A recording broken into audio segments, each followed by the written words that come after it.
నాన్నగారు చిన్న చిన్న తప్పు చేస్తే కూడా మీరు కుటుంబంలో తప్పు కాబట్టి అది తప్పు అయిన తప్పే, మిగతా వాళ్ళు ఎవరు చేయడం లేదా రాష్ట్రంలో? ఎన్ని మంది చేశారు? వాళ్ళు సస్పెండ్ చేశారా మీరు? పెద్దోళ్ళకు ఒక న్యాయం, దళితులకు ఒక న్యాయమా? చంద్రబాబు సార్ని స్ట్రైట్ క్వశ్చన్ చేస్తాను, లోకేష్ అన్నికి స్ట్రైట్ క్వశ్చన్. వాళ్ళకు ఒక న్యాయం, మాకు ఒక న్యాయమా? వాళ్ళు ఏం చేశారు మీరు? వాళ్ళు సస్పెండ్ చేశారా? కనీసం పార్టీలో గెలిచిన వరకు నారాయణ నుంచి ఒక మెసేజ్ వచ్చిందా? సత్య నియోజకవర్గంలో మన మీటింగ్ పెట్టారు, శంకరన్న కూడా మా అన్నే, కానీ ఎందుకు నన్ను పిలవలేదు? అదేవిధంగా రేపు కూడా నాన్నగారు రిజైన్ చేస్తారు, మా డబ్బులు మాకు జమ చేసేయండి, మేము గౌరవంగా అప్పు తీర్చుకుంటాము.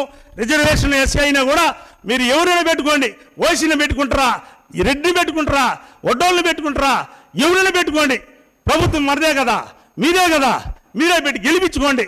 రేపే వచ్చే మే 1st వీక్లోనే ఎలక్షన్ పెట్టండి. ఆదిమూలం అంటే ఏమేమి తెలుస్తుంది. ఓటు వేసిన వాళ్ళందరూ కూడా పదవి. ఈరోజు తెలుగుదేశం పార్టీలో చెరుకు రసం ఓటు వేసిన వాళ్ళంతా పదవి.